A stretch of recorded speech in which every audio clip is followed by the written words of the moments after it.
Hello friends, welcome back to the channel. Easy Learning Tamil. நான் உங்க friend Afni.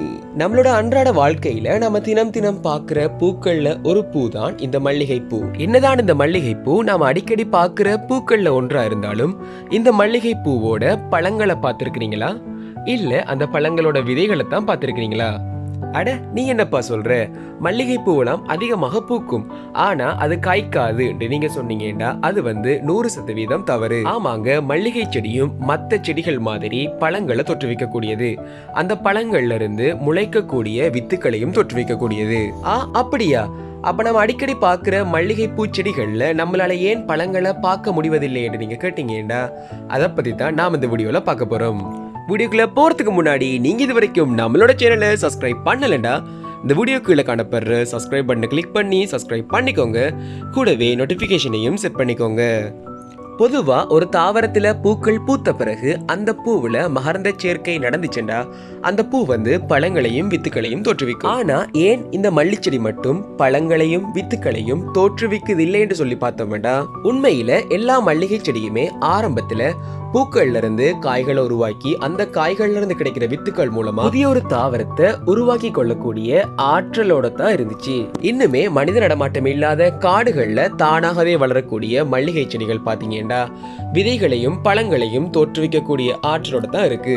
அப்போ இன்னுமே காடுகள்ல இருக்கக்கூடிய மல்லி செடிகள்ல பழங்களும் விதைகளும் இருக்கும் போதோ நம்மளோட வீட்டுல காணப்படக்கூடிய மல்லி செடியோட பூக்களுக்கும் விதைகளுக்கும் என்னதான் ஆச்சுன்னு சொல்லி நாம ஆராயும் போதோ இது சம்பந்தமா விஞ்ஞானிகள், தாவரவியலாளர்கள், சமூக ஆர்வலர்கள் எல்லாரும் அவங்களோட கருத்தா என்ன சொல்றாங்கன்னு சொல்லி பார்த்தோம்னா, மக்கள் காடுகள்ல இருந்து மல்லி செடியை அவங்களோட பயன்பாட்டுக்காக அவங்களோட வாழிடங்களுக்கு கொண்டு வளர்க்குறாங்க. இப்படி மக்கள் வளர்த்த செடிகள்ல இருந்து அதோட பூக்கள் காயாக மாறுறதுக்கு முன்னாடியே அவங்களோட பயன்பாட்டுக்காக அந்த பூக்களை தொடர்ந்து பறிச்சுக்கிட்டே இருக்காங்க. இதனாலேயும் மக்களால ஒவ்வொருத்தரமும் காட்டுக்கு போய் இந்த மல்லி செடிகளை கொண்டு நடவு செய்ய முடியாது என்கிறதால vegetative propagation, அதாவது பதி வைத்தல் அல்லது தண்டுகள் மூலமா வளர்த்தல் என்கிற முறைகள் மூலமா இந்த மல்லி செடியை அவங்களோட தோட்டத்துல வளர்க்க தொடங்கினாங்க. இதனால தொடர்ச்சியாக விதையை தோற்றுவிக்காம பூக்களை மட்டுமே தோற்றுவிச்சு பழகி போன தாவரங்கள்ல இருந்து இவங்க தண்டுகளை எடுத்து அந்த தண்டுகளை பதியம் போட்டு அது மூலமா புதிய ஒரு செடியை உருவாக்கி அந்த செடியை கூட விதைகளை தோற்றுவிக்க விடாம தொடர்ந்து அதுல இருந்து பூக்களை பறிச்சு கொண்டே இருக்காங்க. இதனாலேயே மல்லிகை செடியால இதுவரைக்கும் வித்துக்களை தோற்றுவிச்ச மாதிரி தொடர்ந்து வித்துக்களை தோற்றுவிக்க முடியாமலே போகுது. இப்போ ஒரு முருங்கை செடியை நம்மளால விதைகள் மூலமாகவும் வளர்க்க முடியும், அதே சமயம் அதனுடைய தண்டுகளை கட் பண்ணி நடவு செய்யறது மூலமாகவும் வளர்க்க முடியும். இதே மாதிரி ஒரு இயல்பு கொண்டதான் இந்த மல்லிகை செடியும் காணப்படுது.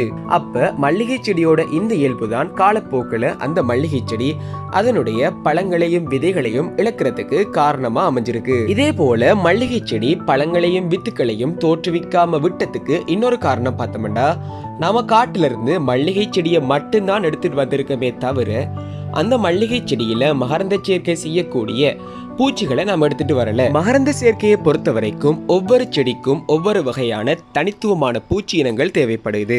இப்போ காட்டுல இந்த மல்லிகை செடியோட மகரந்த சேர்க்கைக்கு உதவியா இருந்த அந்த தனித்துவமான பூச்சி இனம் நாம வாழ்ற பிரதேசங்கள்ல இல்லாம இருக்கிறதாலேயோ அல்லது குறைவான அளவுகள்ல இருக்கிறதாலேயோ இந்த மல்லிகை பூச்செடி அதோட கருக்கட்டலுக்கான ஆற்றலை காலப்போக்கில் இழந்திருக்குன்னே சொல்லலாம். இப்போ ஒரு காட்டுல ஒரு மல்லிகை செடி இருக்குதுன்னு சொல்லி பார்த்தோம்னா அந்த மல்லிகை செடியில பூத்த பூக்களை யாருமே பறிக்க போறதில்லை. அந்த பூவுல கருக்கட்டல் நடந்துச்சு என்றாலும் நடக்கலை என்றாலும் அந்த பூ மரத்திலே இருக்கும். அப்ப அந்த மரங்கள்ல கருக்கட்டல் நடந்த பூக்கள் காய்களாக மாறி அது பழமாகி அதுல இருந்து வித்துக்கள் தோன்றும். ஆனா நம்மளோட வீட்டு சூழ்நிலையை பொறுத்த வரைக்கும் நாம மல்லிகை பூச்செடியை வளர்க்கிறதே பூக்களுக்காகத்தான். அப்ப நாம கருக்கட்டல் நடந்துச்சோ நடக்கலையோ அந்த பூக்களை நம்மளோட தேவைகளுக்காக மல்லிகை மரத்துல இருந்து பறிச்சிடுவோம்.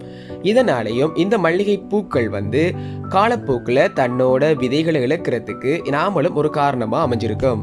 அதாவது நான் என்ன சொல்ல வரேன்டா, பூக்கள் பூத்து அந்த பூக்கள்ல கருக்கட்டல் நடந்தாலும் அப்படி கருக்கட்டல் நடந்த பூக்களை காயா மாறுறதுக்கு நம்ம விடுறதில்ல. இதனாலேயே நம்மளோட வீட்டு சூழல்ல வாழக்கூடிய மல்லிகை பூச்செடிகள் காலப்போக்குல அதோட வித்துக்களை தொற்றுவிக்கக்கூடிய ஆற்றலை இழக்கிறதுக்கு நாமளும் ஒரு காரணமா அமைஞ்சிருக்கோம். இப்போ இந்த மல்லிகை செடிகள் காலப்போக்குல அதோட வித்துக்களை இழந்ததுக்கு ஒரு எடுத்துக்காட்டா சொன்னோம்னா, ஆப்பிரிக்காவில யானைகள் அதோட தந்தத்துக்காக தொடர்ந்து வேட்டையாடப்பட்டுக்கிட்டே வந்துச்சு. இதை தடுக்கிறதுக்காக அந்த நாட்டு அரசாங்கம் என்னதான் கடுமையான தடைகளையும் சட்டங்களையும் போட்டாலும் அது எல்லாத்தையும் மீறி இந்த யானைகளை தந்தத்துக்காக தொடர்ந்து அந்த மக்கள் வேட்டையாடிக்கிட்டே வந்தாங்க. இதுல இருந்து தப்பிக்க யானைகள் அதனுடைய சில தலைமுறைகளுக்கு பிறகு அதனுடைய பரிணாம வளர்ச்சியினால அந்த யானையோட சந்ததியில பிறக்கக்கூடிய பெண் யானைகள்ல 2.4% பெண் யானைகள் தந்தமே இல்லாம பிறந்திருக்கிறதோட ஆண் யானைகள்லையும் அதனுடைய தந்தத்தோட அளவு காலப்போக்குல பரிணாம வளர்ச்சி காரணமா சுருங்கிக்கிட்டே வாரதாகவும் ஆராய்ச்சி முடிவுகள் குறிப்பிடுது. அப்போ இதே போல மல்லிகைப்பூ செடிகள் கூட அதனுடைய விதைகளோட பயன்பாடு இல்லாத காரணத்தால காலப்போக்குல பரிணாம வளர்ச்சி காரணமா அதனுடைய விதைகளை உருவாக்கக்கூடிய ஆற்றலை இழந்திருக்கலாம் என்றும் சொல்லப்படுகிறது. சோ ஃப்ரெண்ட்ஸ், இந்த வீடியோ உங்களுக்கு பிடிச்சிருந்தா இந்த வீடியோவை லைக் பண்ணுங்க. இந்த வீடியோ பத்தி உங்களோட கருத்துக்களையும் சந்தேகங்களையும் இந்த வீடியோக்குள்ள கமெண்ட் பண்ணுங்க. இந்த வீடியோவை உங்களோட ஃப்ரெண்ட்ஸ் அண்ட் ஃபேமிலியோட ஷேர் பண்ணுங்க. மறக்காம நம்மளோட சேனலை சப்ஸ்கிரைப் பண்ணுங்க. தேங்க்ஸ் ஃபார் வாட்சிங். Happy gardening.